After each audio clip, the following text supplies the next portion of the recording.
why we need to have those common frameworks and language in order to have a broader discussion about climate adaptation planning, we think is really important, so we can move everybody up to the same level. And we'll talk specifically about the criticality or prioritization step, which we feel we found in our research really needs better methods and needs attention.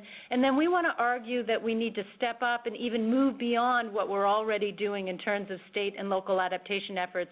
We found that that is essential to being successful in these planning endeavors. While the transportation sector has been involved in climate mitigation for a comparatively long period of time, adaptation is a newer focus as agencies begin to seek ways to cope with ongoing changes in the climate and extreme weather patterns in their region, as well as preparing for projected future changes in these patterns. Though this is a newer focus for the transportation sector, there are a number of agencies that are doing very good work in this area, and particularly FHWA has taken a real leadership role in developing tools and guidelines related to adaptation, as well as launching a series of, at this point, over 24 pilot programs with state DOTs and MPOs across the country. One of the things that makes climate adaptation so challenging is that there's no one-size-fits-all solution. Climate threats vary by region, and they vary in terms of the impacts that they have on the transportation system. Some threats, such as extreme heat, degrade infrastructure over a long period of time, while others, such as flooding, can destroy infrastructure virtually instantaneously and result in prolonged shutdowns of portions of the transportation system. There's also considerable uncertainty about what future emissions will look like, so the magnitude of all of these changes is not exactly known. The first step, therefore, we think, is developing a clear language both about what disruption timelines look like and what framework we need to use to adapt to them. This timeline here illustrates the 4 stages of an extreme weather disruption to the transportation system. Depending on the type of disruption, some of these stages are longer or shorter, and in some cases, they may not exist at all. For example, there is very little warning in advance of landslides or dust storms, and there's very little recovery needed from a dust storm which doesn't damage the infrastructure.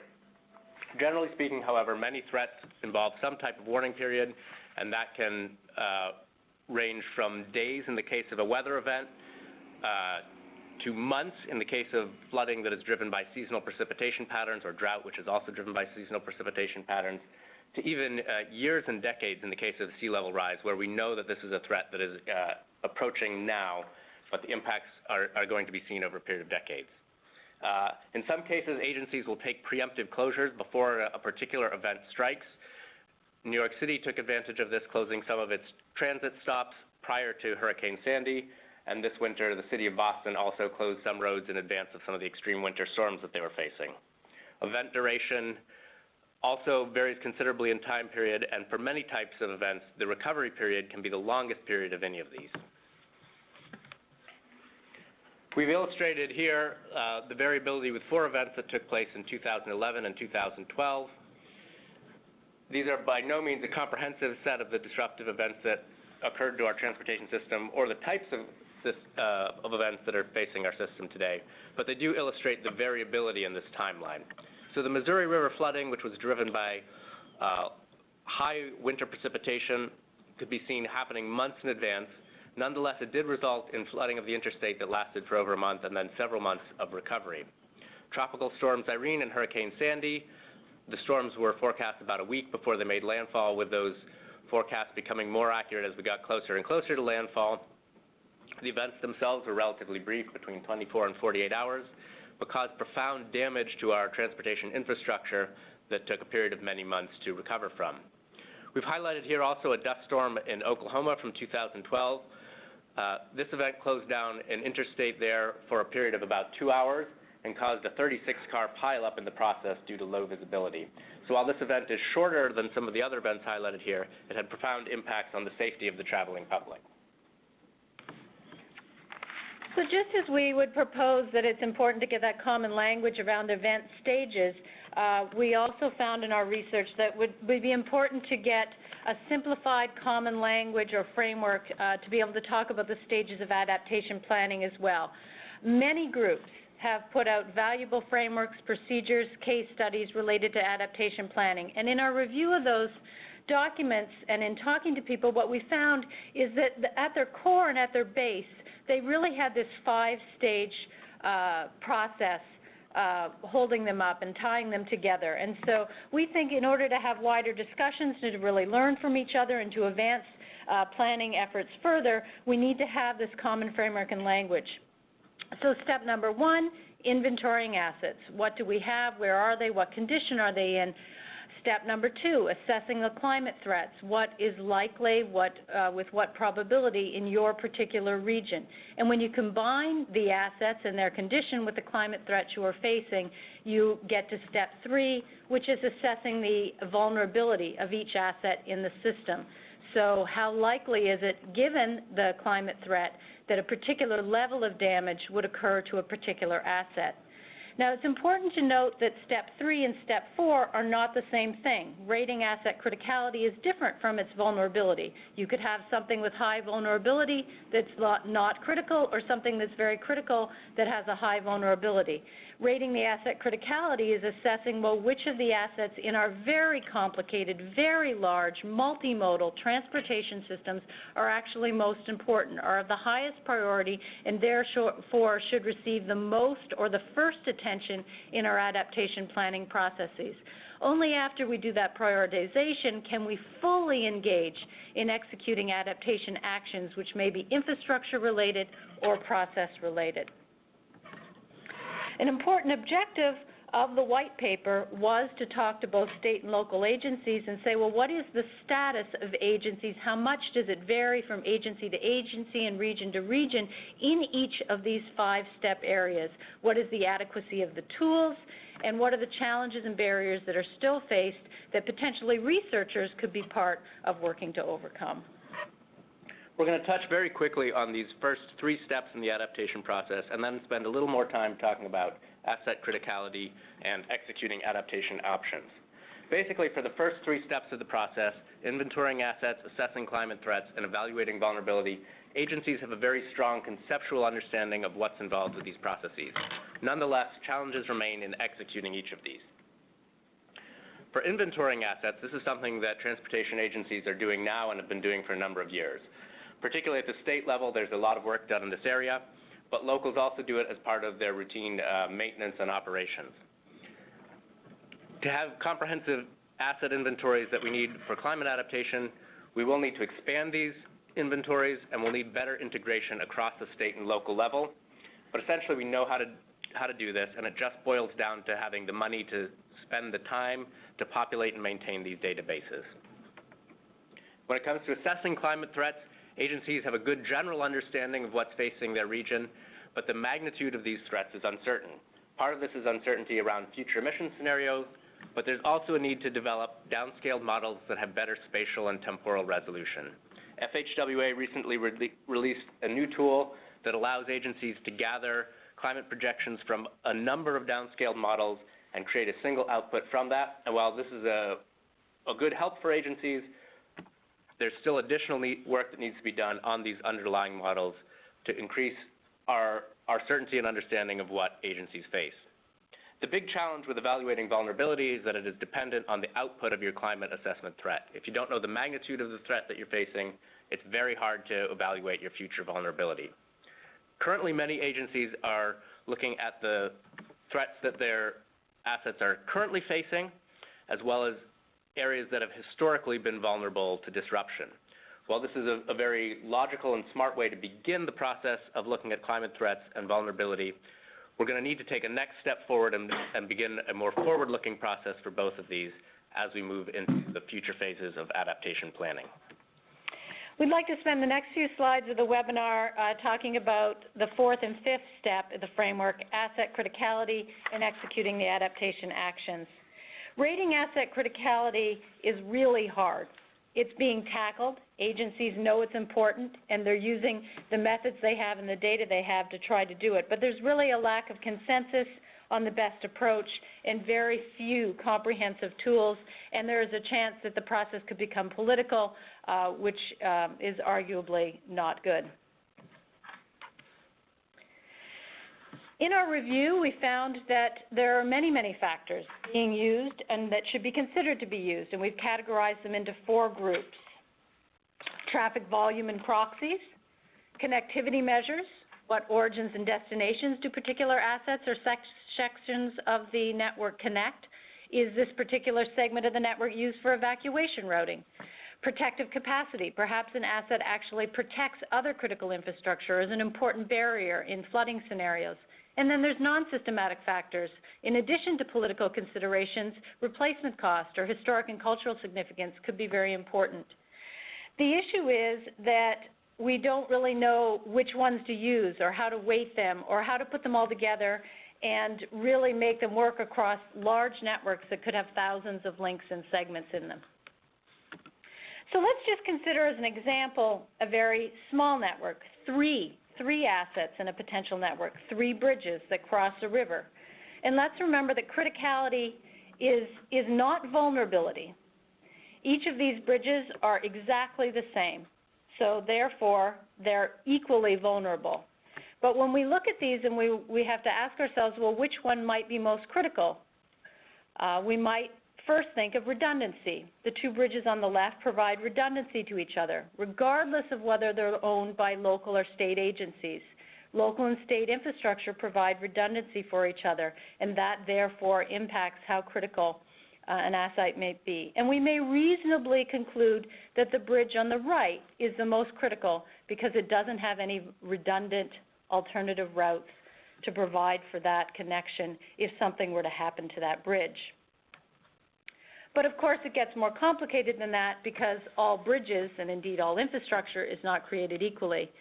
It could be that the bridges have different vulnerability levels to the climate threat in that particular region.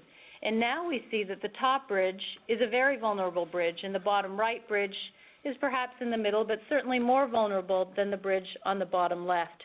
And so now it becomes much more complicated to say which of these 3 infrastructures is most critical.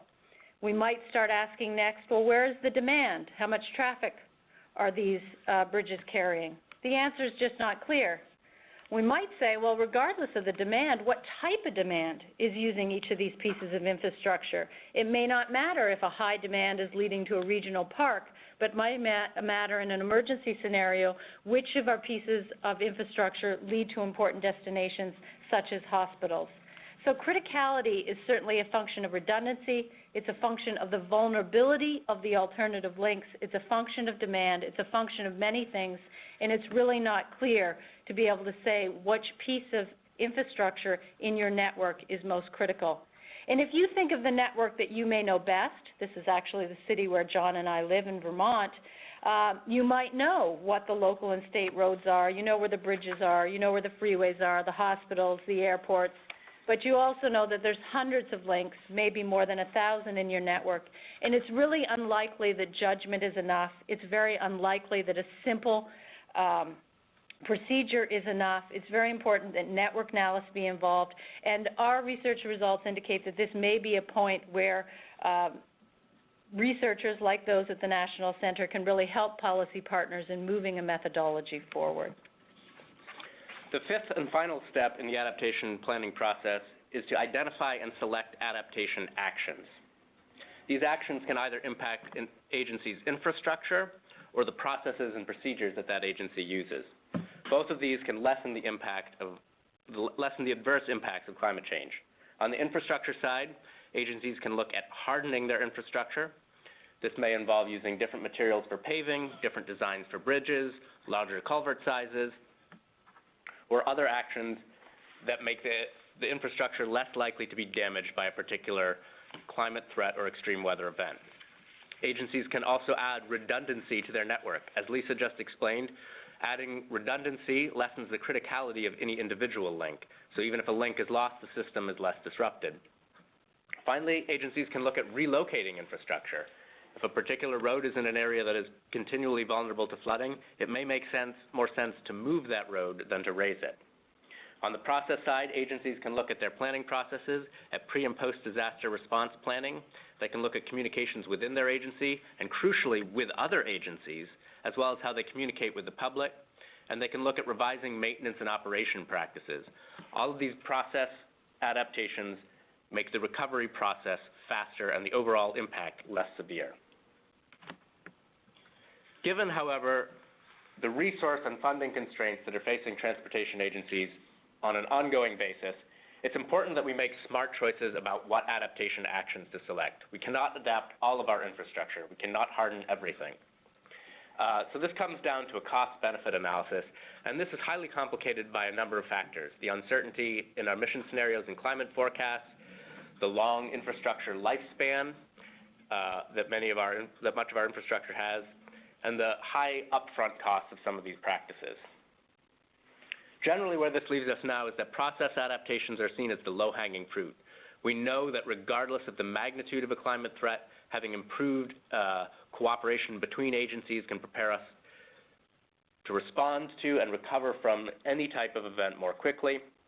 And in infrastructure, we're looking more at things which have multiple benefits.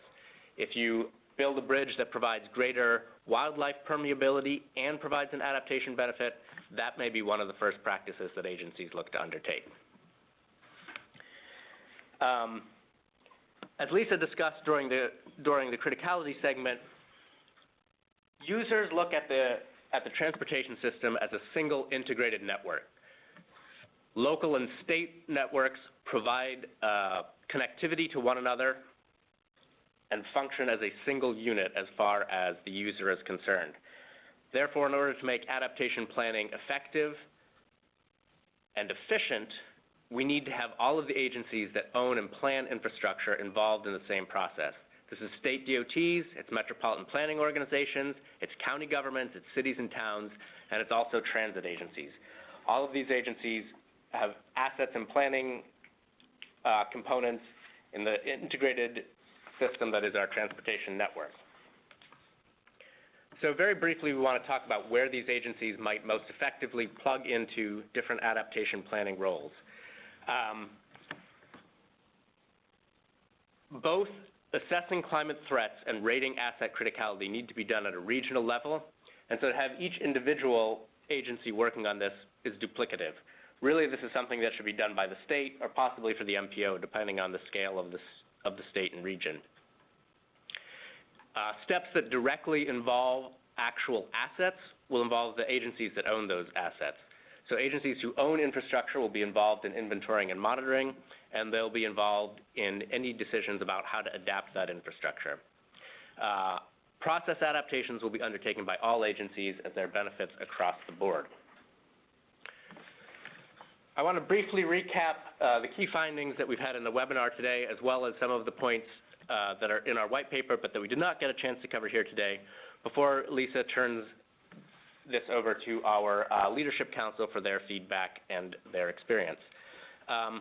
First off, as everyone who's in the transportation sector knows, limited financial resources are an issue. We can't adapt everything. We have to evaluate carefully what is vulnerable and what is critical to make sure that we're making the smartest investments we can. Second, we think we need better tools to evaluate criticality. Criticality is a function of full regional networks. It's multi-jurisdictional, it's complex, and we need better methods.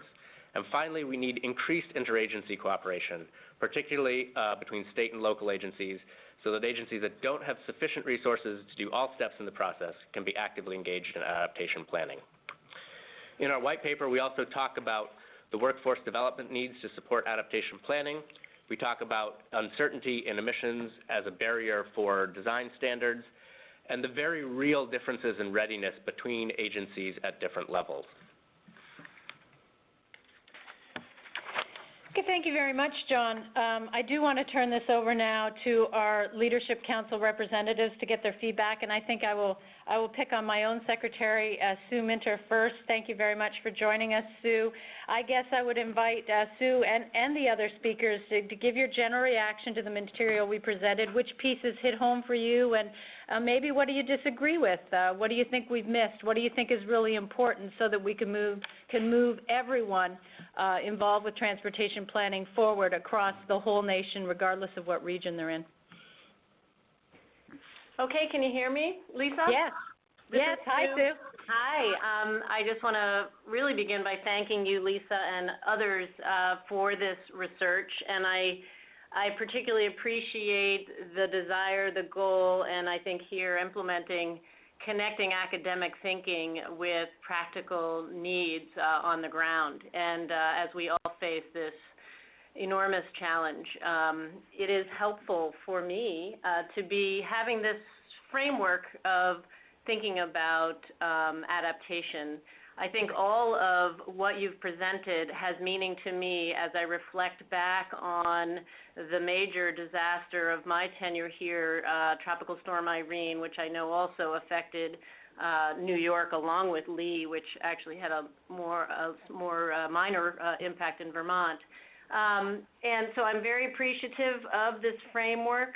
And it also, your analysis helps remind me of keeping this in the forefront. It's very hard as the years go by without an extreme event of this magnitude to keep our preparedness and our adaptation motivating forward. But we are doing that, and I think the way that you are talking about vulnerability assessments and criticality assessment is actually a very important, and that's a new idea, I think, for me. It isn't new in that I think we had to do that in our recovery and our response and recovery. We had to think about the most critical asset, but I'm not sure we're necessarily thinking in that vein as we take on some of our vulnerability assessments. And I would add one element that I'm not sure you covered when you think about criticality, which relates to population vulnerability. I think that we might think about let's say a road that is down. In our case in Vermont, we had 500 miles of damaged road. We had to constantly be prioritizing. And one major critical assessment was that every major east-west corridor in the state was severed. So if all of them had continued to be severed for 4 months, we would have no salt, no fuel, no food, potentially being able to be transported throughout the state. And so east-west corridor, reattaching some of those, and we did a very quick economic assessment of what are the most important from an economic analysis. What I don't think I thought of at the time of our crisis, but I am thinking more about now, are populations that are vulnerable, i.e. may have less access to transportation at all, as actually maybe having an element of criticality that you want to consider in your analysis. So I just wanted to add that thought, and I will pass it to another speaker, but to say that this is very helpful and I can add more as time goes on. Thank you very much, Sue, and those were great additions. I appreciate them, and of course could really appreciate them living in Vermont at the time of Irene. So unfortunately, Joan McDonald cannot be with us, but we get to see her fantastic picture along with a really great photograph they sent from New York, which is also Tropical Storm Irene. Deborah Nielsen is joining us, and Deborah, this is not the first time that you have lent your support to the National Center, so thank you very much for joining us at the last minute, and I welcome your feedback and your additions to the topics we're discussing. Well, thank you. It's my pleasure to be here. I think you guys did a fantastic job of laying out the framework of something that really is a complicated and overwhelming issue to make it feel much more accessible and, and understandable. As you've stressed, research, education, and engagement is important, and to make this overwhelming topic understandable for everyone, I think you did a great job with that.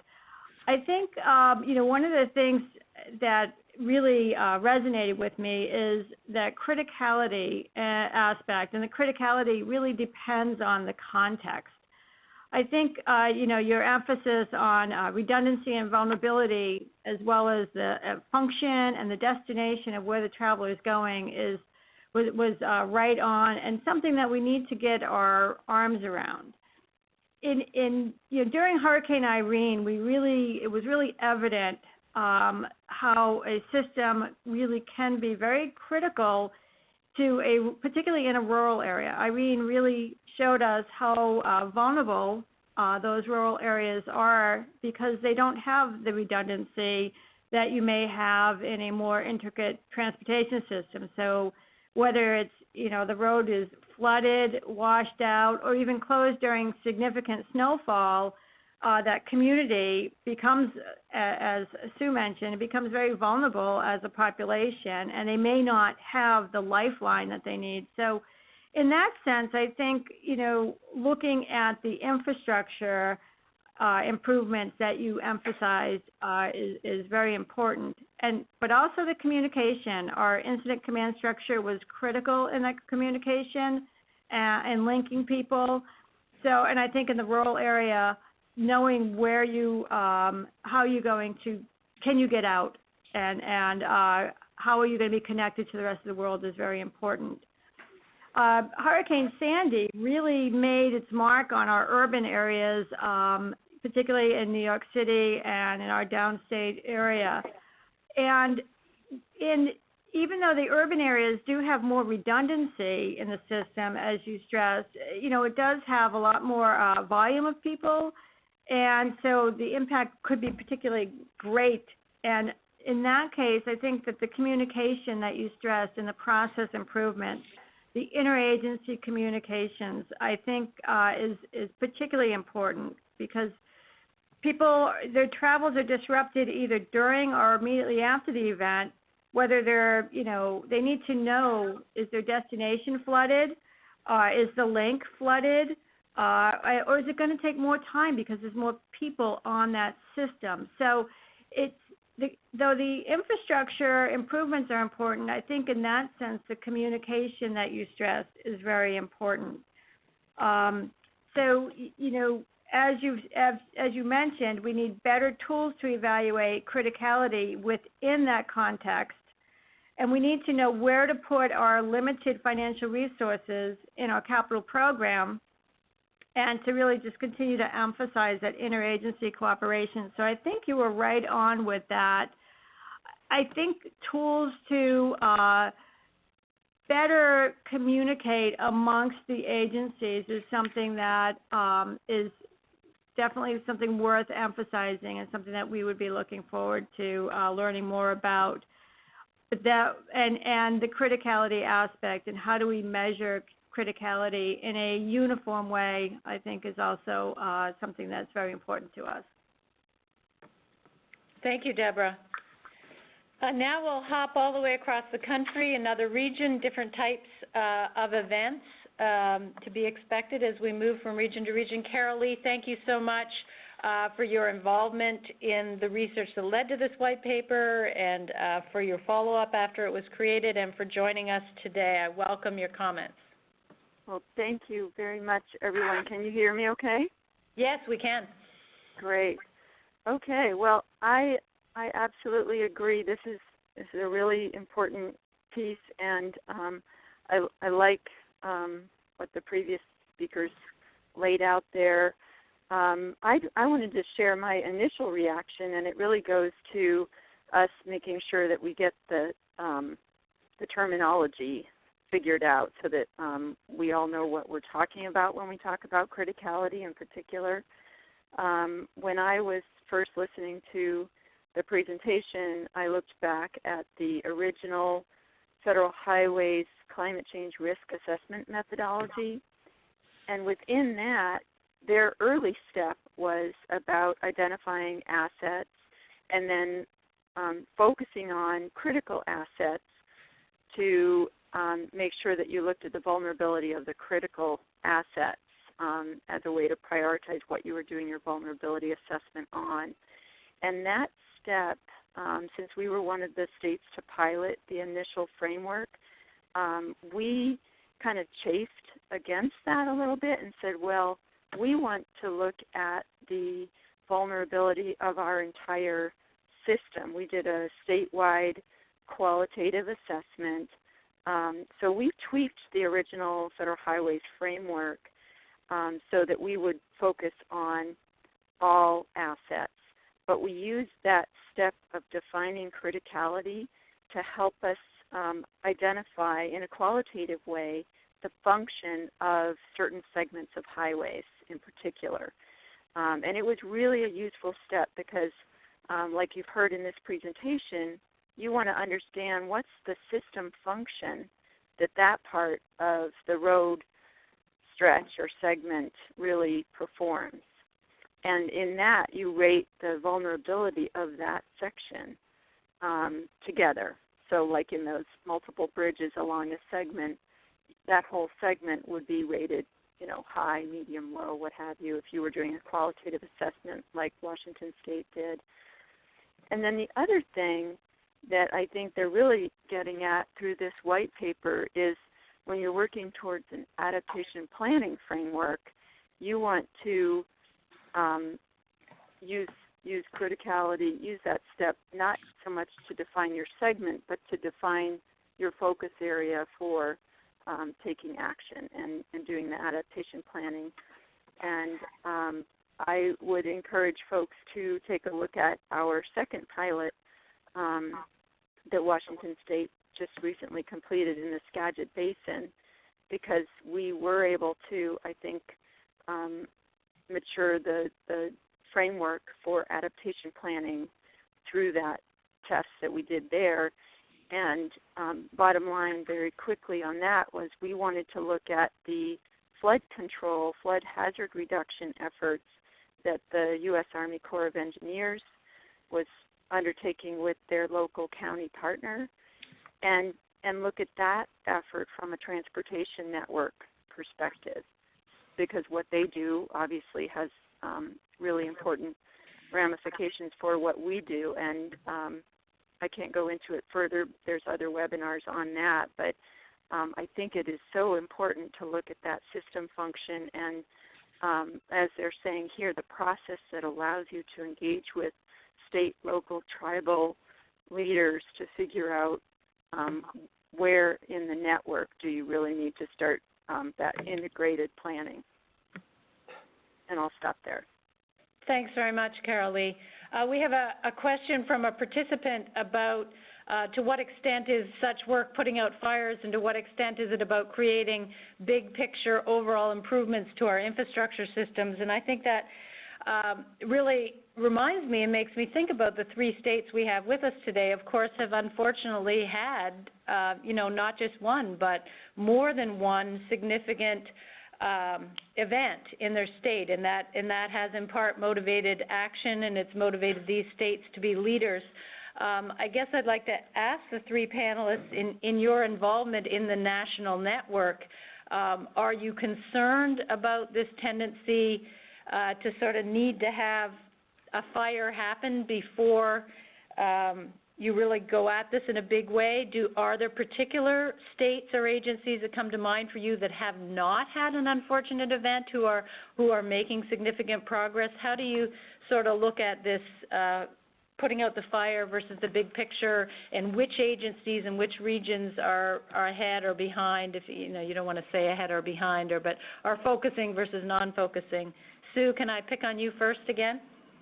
Absolutely. Thanks for the question. I want to mention that I have been involved for the last year, along, I think, with Carol Lee has been involved as well, with a White House presidential task force on climate preparedness and resilience. And I actually was a co-chair, along with the mayor of Fort Collins, Colorado, of a subcommittee of this task force dealing with disaster recovery and resilience. And it's been an incredible, eye-opening experience to be part of a national conversation, traveling around the country, looking at the different ways in which climate is impacting our nation. And I do think that it is those communities and tribal nation leaders that have experienced extreme disaster of one sort or another who have perhaps leapt to the leadership role of participating anyway in this particular task force that I was a part of. And I think it's a wake-up call. I think for many it is hard to deny what is happening when you actually have on-the-ground experience of this scale of massive disruption of your community and impact. So I do think, yes, that it becomes a leap forward. And And so, yes, maybe I want to just point out short-term, long-term thinking and circle it back to what your research does. I appreciated Deb's focus on communication and absolutely critical communication, as well as incident command system training, which we now require in our agency, and we're trying to get all other agencies of our state to do incident command training because of its absolute imperative to understanding how to work effectively post-disaster. Some of when I think of your analysis, it's focusing on, it helped me think about criticality in terms of, okay, what's the priority post-disaster or in the emergency response? What's the most critical way to respond, places in the system to fix? But then when we think more longer term, I think it's about understanding in a systems sense what are our vulnerabilities and what are our long-term priorities. So there's sort of the short-term immediate response, and then there's the long-term thinking. And I guess because we had to apply some of the framework that you laid out in our response and recovery, now we in Vermont are in the longer term thinking about our future. And I want to just add one point about how do we rebuild in a resilient fashion. And I don't know that maybe it wasn't your intent, but I think it's important to add into your thinking that our understanding of vulnerability based on future climate should inform how we respond post-disaster.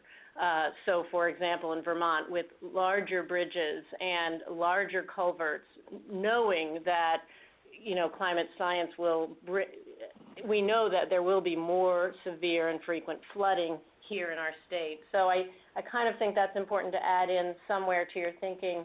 And also, the issue of redundancy is important both in when you are having an immediate response, but one thing that we suffered from or realized that when you are in an emergency, you can't decide in the midst of an emergency not to reconnect dislocated communities. But you can begin now to be understanding vulnerability and criticality, but also the need for redundancy. So while in some forums I was criticized for rebuilding a particular segment of road because, oh, don't you know it's going to wash out again? Well, it's now in between disasters that we need to be thinking about that redundant system so that the next time the road runs out, you don't have to rebuild it. Anyway, that was a lot that I just wanted to throw out there.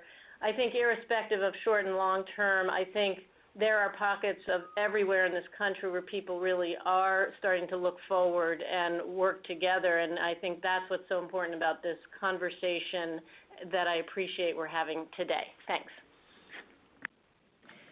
Deborah, can I ask you a different question since we have a number coming in from the listeners all around the country?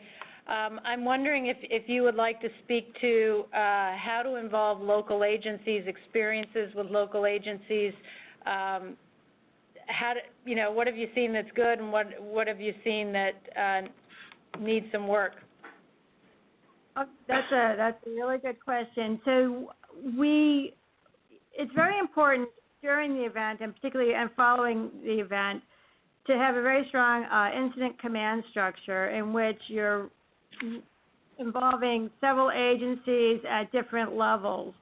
And in New York City, we really saw the importance of being engaged with the city of New York.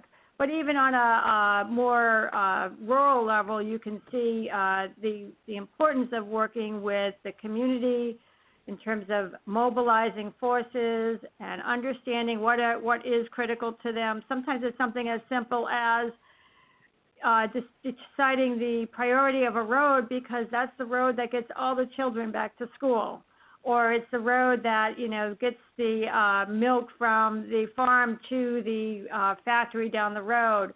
So you really need to have that working level on all levels of the local.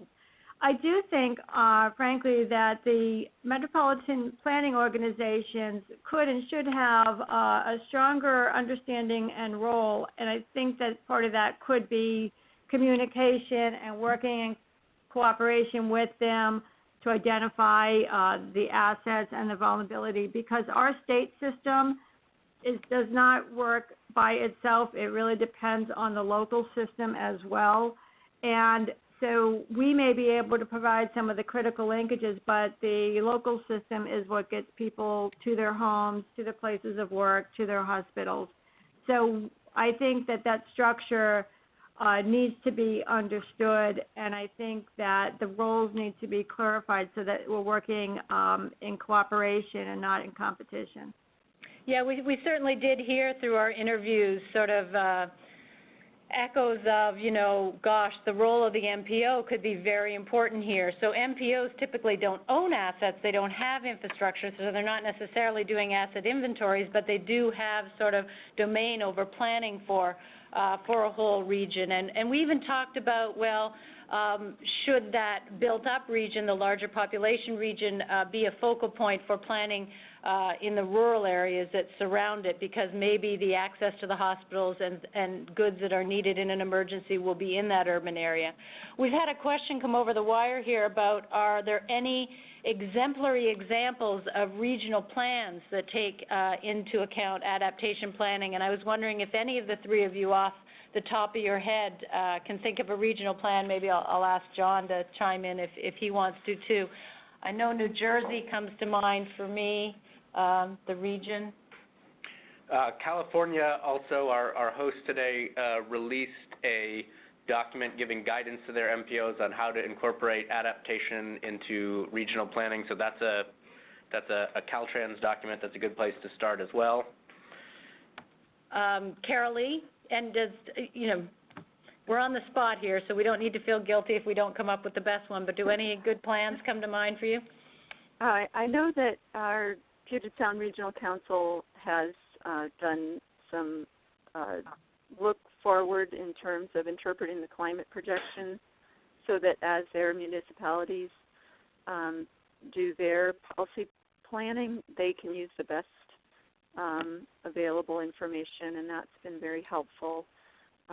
Other than that, I'm not able to really comment on it. Hi, this is Sue, and I just want to mention New York, and I can't remember if it was the state or the city. I think the city did a very impressive post-Sandy resilience assessment and plan. I'm sorry I'm not putting my finger on it, but that would be a good place to look. A lot of good thinking and investment went into that.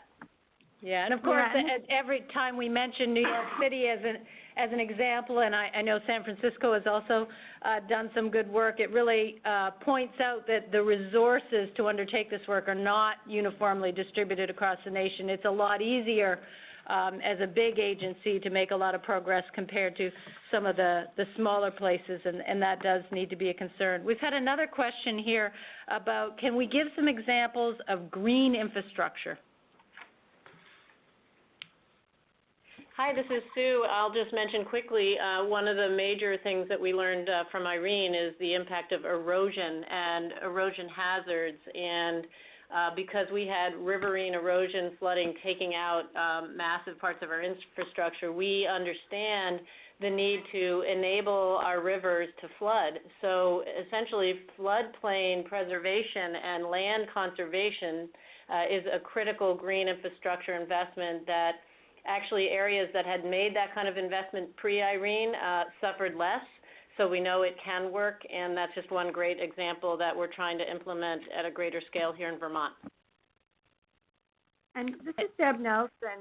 In New York, we after the storms, we have an effort called New York Rising that was really a bottom-up approach to local community planning. And it included, New York City, as well as some of the rural areas. And many of the results from that were to really improve their green infrastructure, including acknowledgement of the importance of wetlands as buffers in, along Staten Island or in New York City, and some of the rural areas in terms of some of the improvements on the floodplains, and even moving a local community out of a floodplain up on a higher part of the slope. So The New York Rising, we were able to provide some state support and state financing, but it really was a bottom-up community approach to planning. So one of the things that's in the white paper that really, there wasn't time for today was to talk about workforce development needs, professional development, training for staff. Are there opinions or lessons learned that any of the three of you would like to share related to that topic? I can jump in again. This is Sue Minter. As I mentioned earlier, the need for incident command training is something we have seen, but also for preparedness planning. So our interagency preparedness has come to a much higher level, engaging other members of the cabinet and on down. I want to mention that when we think interagency, I'm over here in the transportation world. Post-Irene, we had a very strong interagency collaboration, but the world of the emergency planning world is its own world, and that's the place that I think has a lot of depth and understanding and practical training and knowledge that is very important to tap into and to expand their knowledge and depend on them in these kinds of events. Mm-hmm. One of the things that we certainly heard in the interviews was engineers saying, we would know how to design, we know how to design, we just don't know what the design criteria are because we don't know what the future scenario is that we're going to design for. What is the 100-year storm now? So we heard a lot of uncertainty, but not necessarily about the technical skills they had, just about how they should be applying those technical skills. And I wondered if, John, you wanted to add any comments about those climate projections and the improvements you've seen just over the course of you working on this white paper? Sure. I think that the place that I would start is by acknowledging that we have already seen significant climate change, that precipitation patterns are different. So the first thing that many agencies are doing is they're making sure that they're designing for the climate that we have now at a minimum. So the precipitation, the National Precipitation Atlas is being updated region by region, and it means instead of looking at precipitation data from 50 years ago, we're at least looking at precipitation data from today. The next step is to start to look at precipitation projections 10 years out, 15 years out, 50 years out, depending on what type of infrastructure we're looking at. And that does remain a complicated process. A lot of agencies are using scenario planning to deal with emissions uncertainty, so they're saying, here's the lower bound that we need to plan for, here's the higher bound. And the downscaling tools are improving. But as I mentioned during the presentation, resolution is an important piece. Most of these have 24-hour resolution. In terms of important variables like stream flow, agencies might want to know how much rain am I going to get in as little as a 6-hour period, because what's that peak flow really going to look like? And the 24-hour resolution that we see in some climate models isn't ideal for that type of planning. So yes, we're seeing continued improvements in the modeling, and we're seeing better tools to help transportation professionals get at the outputs of those models, which is very important. But there's some additional steps that need to be taken, both the temporal resolution and going from the outputs, which are primarily temperature and precipitation, to other things like stream flow. Thank you. So we have a question that's come in from a participant about assessment that I'd like to turn over to the panel. Of course, one of the major things in the white paper is that really resources are limited to be able to pursue the adaptation work we need to do, let alone the actions. But it's always good in any new system to plan for assessment, to measure the outcomes and how successful you are with the new systems you put in place or the new infrastructure you build. Have any of you seen, either in your own state or in other states, particularly good plans for how to assess the changes we're making to our processes?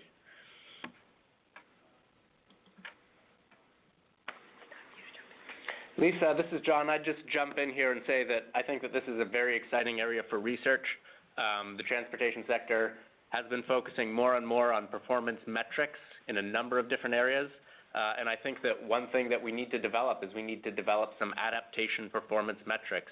How can we let agencies know that they're doing a good job or that they need to improve in this effort? So I think tying all 5 of the pieces in this process together and coming up with concrete performance metrics is something that institutions like the National Center for Sustainable Transportation need to be very actively engaged in. This is Sue, and I just want to add in, you know, all of the state DOTs are required to do asset management and performance measurement, and I know the question was about performance measurement, but I really have tried actually to get into statute or guidance, FHWA guidance, and it's one of the recommendations of our presidential task force to require that climate vulnerability or that climate resilience be one of the measures of asset management that we are required to look at. It's not now. We're really looking at conditions of our assets and not our climate vulnerability. And I think it would be very timely, since every state is just really beginning to grapple with this complex discussion, that we try to insert that into the national conversation wherever possible. It's a really great point, Sue. From Washington State's perspective, I agree, and I think in the planning level as well, where we're asking the climate question, if we're doing corridor plans or regional plans, it's definitely starting to happen where we have that available information. And I would say the starting place for both performance and capacity building is to do at least a qualitative vulnerability assessment, and then you can get more detailed as you develop more information. We only have about 90 seconds left, and I want to acknowledge that we've had one or two questions about freight that we haven't had time to go to, so I want all of us participating today to think about the fact that freight is a piece of this, an important piece of this, and then maybe go back out to our panelists, starting with Deborah. Any sort of last word, a comment you want to add before we close? Yeah, I think that this has really covered a lot of the topics that we're particularly interested in. For those states that are still hesitant because perhaps they haven't experienced the kind of events that we have, those of us on the panel, perhaps if we look at, articulating to them the probability of the climate event as a risk and looking at what does it mean as a consequence and helping them to realize that you don't wait for it to happen to plan ahead. I think that will help to get some other states mobilized. Very true. Carol Lee? I have nothing further, but thank you very much. Thank you for joining us. Sue, anything you feel you should close with? Well, I thank you, too. This is a really interesting and informative and inspiring conversation. There's a couple of things I just really think, this presidential task force that I participated in, and many of you may have also, is coming, there's really results from this. And if you keep your eye on what's coming out of the CEQ, Council for Environmental Quality, you're going to see the president taking action, executive orders, one of which is to require climate planning and climate adaptation planning. Now, some of this is being vociferously opposed in Congress right now, so I don't know where it's all going to land, but I think our national leadership right now is really trying to help give us tools, give us information, and enable, if not require us to do this kind of thinking. It's tough. It's a tough slog, but I'm very encouraged that the research institutes are doing this and that states around the country are trying to collaborate, and I hope we can keep the conversation going. So thank you for your work. Thank you to all three of you, and I'll turn it over to our host at UC Davis here, Laura. Great, thank you. So again, thank you to our speakers and our guest respondents today. I just want to let everyone know to look in your inbox. We will be sending out a follow-up email that has links to everything you need, the audio-video recording, the white paper, policy brief, presentation. We'll also have an evaluation survey, so if you could take a moment to fill that out, let us know how you think the webinar went, any other questions you might have. And also mark your calendar for our next webinar. That will be on April 30th, and we will be highlighting another white paper from the National Center on strategies for transitioning to low-carbon freight vehicles with a focus on U.S. trucking. And so information for that webinar will also be in the follow-up email. And so with all of that, just thank you again for spending this hour with us, and that concludes our webinar today. Pretty on.